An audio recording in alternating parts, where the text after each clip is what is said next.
is diversification. I put a picture of my amazing team there because they for me, that team for me is a representation of diversification. That we've gotten to a point, we work as an organization on what we call idea meritocracy. So we understand that at some point in time, Terence is going to make a bad decision. Actually, Terence makes a lot of bad decisions, okay?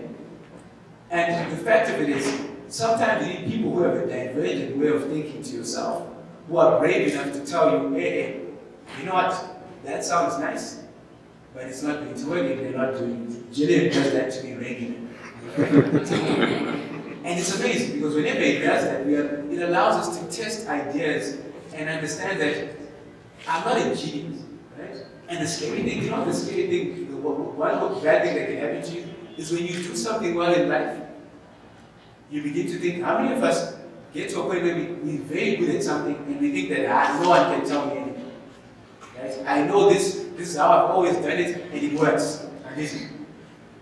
That is when you begin to think that way, you're on your way to the balls. Okay? That is how you get poor. That is how people lose money and live horrible lives. Because the truth of the matter is, we are always going to make a bad decision at some point in time. And what you need to do, you need to diversify. So you need to find a way to invest or find assets or people with divergent thinking to yourself that you are willing to listen to. Because when you diversify your portfolio, when one goes up, the other may go down, but the net effect may be up. Okay? Some of us, I mean, what investment assets have you said, if you invest in this, you can't lose. You know this one. What is that one thing that you guys know that your fathers, and your fathers' fathers, and your pastors, and your pastors, and they say what? You can't go wrong with it. And this is very hard. Just to take that to me, we are trying to divide these houses. Okay? How many of you have taken this? Jesus. Okay. Let me leave it. Go deeper, Papa. So, and we'll get to it. So, the one thing with diversification is it protects you from your intelligence of it. It allows you to realize that I may not get it right every time, but I want to be in a position that when I make investments, how many of us would like to make investments that they are going to succeed in whatever environment? Right? Right? We don't want one that only makes money when the economy is doing well, and then only makes money when the economy is not doing well. Diversification allows you to create a portfolio that makes sure that regardless of where you are, it's going to go well. Okay? And just to go back to our property example, I'm not familiar with the financial crisis that happened in 2008, 2009, not in Zimbabwe, but the global financial crisis. Yes. How many of us know what caused that? Shout it out, brother. Shout it out. Amen. Hallelujah. What's your parents, and your parents' parents, and your parents' parents plus your pastor? And we're telling you what are the very reasons why we got into a global financial crisis. Right? The thing is, our nature is that when things are going well, we tend to think things are going to be well for Forever. And when things are bad, like in the country we are in, we think they're going to be bad for Ever. But that is not true, right? And the importance of diversification. How many of us know the guy Joseph in the Bible? Yeah. Remember when Pharaoh had a dream? Mm-hmm. You guys know that was the first, I think that's where for me, as someone who studied economics, was a biblical example of business cycles. Right? Joseph predicted 7 years of Prosperity. and then 7 years of Famine. What did Joseph say, guys? In these 7 years, let's completely full Party. until because when we get to 7 years in drought, did he do that? No. Did he do that? No. But how many of you behave in that way?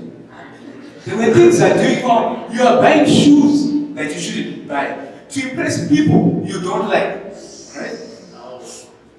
And they don't even like you. With money, exactly. With money, you don't like. Right? Because when things are good, even the banks like you, right? They're calling you and they say, hello, Mr. Ketiwa, it's been a while. We've got this new facility that we think could be good for you, right? And then you think, I think I need some new shoes. Actually, have you seen that brand new car that they brought up? Because in times of prosperity, the whole market is thinking things are going to be dandy forever. So we overspend, we overdo it. And the hard thing is when the market turns and goes bad, you still need to pay back that money. Yeah? And it's difficult to pay it when you've invested in things that don't earn income. Am I making sense? Yes. So just like Joseph understood the principle of diversification, and he said, let us begin to store some away in the good times, so that when the bad time comes, we are still chilling and still having a meal with everyone. You guys get it? So how can you diversify? Okay, so let's go through the different ways that you can diversify. So you can diversify across time. Okay?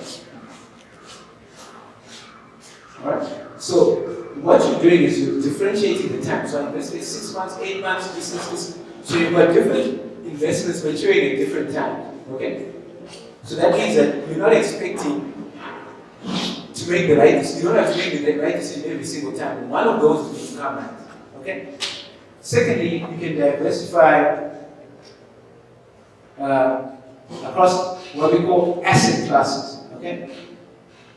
So diversifying across asset classes is saying you're not putting your investment just in property, just in bonds, just in shares, just in US dollars. Yeah, because that was a try paying no share. So, okay, so the other thing is diversifying within asset classes. So let's say you've said we've got some in bonds, we've got some in shares, we've got some in currency, and some in real estate. You then want to go in that asset class. So in the shares, I'm not in one company. You don't say, I like Econet because Econet will always make money and you invest everything in Econet. Because what happens when Econet closes down? And we are here crying in front of the pastors and we are doing prayers for deliverance and all these things. Because you made a stupid decision. Right? Now you want someone else to be praying over you and saying, let us, but you should have diversified. Because when Econet goes down, maybe net one goes up. Maybe an agricultural stock goes up, and you've diversified within those asset classes. Okay? And you also want to look at diversifying across markets. Okay? It can be across markets, countries, and currencies around the world. So that's pretty self-explanatory. So don't just go up and just investing in your own country. Find a way so that you participate in other markets. So that when Africa is down and Europe is up, you are getting a bit of what's happening in that segment. Alright. Are we good? I think we've spoken about diversifying across time. Okay. So the whole point behind the diversification is how do we create portfolios that can prosper in any environment. So you see how these things are coming together. In all these things, you're finding ways not to lose money, how to create that asymmetry where your reward is much better than your risk. You are going for the most tax-efficient way of investing, and you're diversifying, you're not putting in any eggs in one basket. And that helps you avoid that nightmare when you wake up and you hear that one company that you bet your life and home on has closed. You don't have that many nightmares. There's this guy called Ray Dalio. He's worth 15.9 billion. If he could give us a loan, if he could just give us a loan, just 5%. And he says this, in our lifetime, in any investment that you're going to have, there's going to come a time where you potentially could lose between 50 to 70% of your investment. Can you guys imagine your salary right now, cut 50%? And that is something that will happen to you at some point in time in your life. And his advice has been you need to find 15 different arrays or assets or investments that you are in, right? That do not move in the same areas. He says that do not move in tandem. So do you see what we're doing here? That we get into a point where something goes up, at least the other one that's not doing too well. You may not make the huge profits because the other side is if you're very specific, if you get the bet right, you're going to be very rich. But how many of us are comfortable living life that way. It's like a casino. How many of us want to live life where you know, tatama chance, tatama millions? Like you can either be jumping to the roof and praising God, or needing an all-night prayer just to get back to Right, so we've done the principles. Let's see if we can get to the good stuff. So let's get back to the basics. So being an entrepreneur, one of my strengths and weaknesses was I would put my life into everything, right? If it's this, I would go, and sometimes it was misguided. This investment we made, and my wife and I always laugh about it. You know, I got this deal, so surely I'm not telling myself. So there was this deal of, you know, I heard stories. You see, be careful, they are friends. So my friend tells me the story of, Dad, Big Falls, crocodile tail. Do you know how expensive a crocodile tail is in Big Falls? It's like, $20 plus a plate. And I was like, really? So I used to go around industries trying to find opportunities, because at that point in time I couldn't get employment. So I said to myself, I'm not sitting down, I am going to use what God gave me to find a way to make a living. Eventually, a job will catch up with me on the street, okay? And I got into this warehouse and bumped into these, you know, crocodile tails. And I speak to the guy, I'm like, hey, and this guy is white. I'm like, my best English.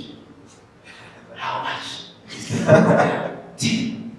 And he says, $10 a kg. I was like, can you just shut up, person? Because I was saying, I can now sell this at $20. Or even, if I'm being generous, at $5.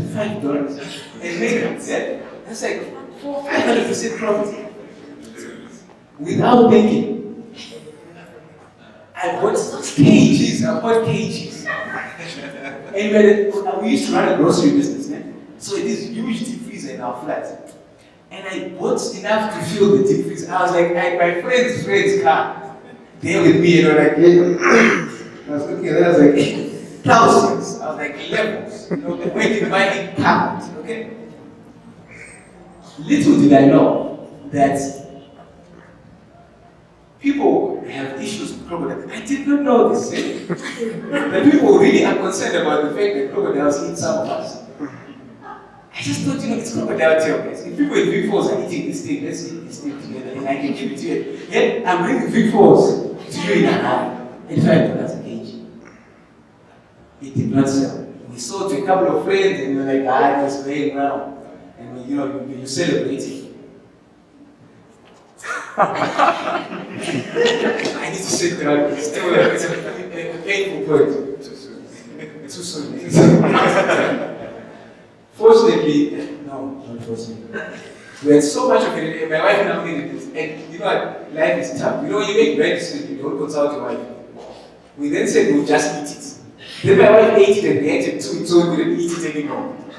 So here you've got a product you can't sell. You can't keep it in your house because it makes your wife the most important person in your life sick. And you can't, what am I to do with it? You can't throw it away, right? Because I wasn't brought up in a home that throws away from it. So unfortunately, someone passed away. But fortunately, they needed meat. The nice. So let's get into financial security. So the mistake, and some of us go through life like that, right? That we take such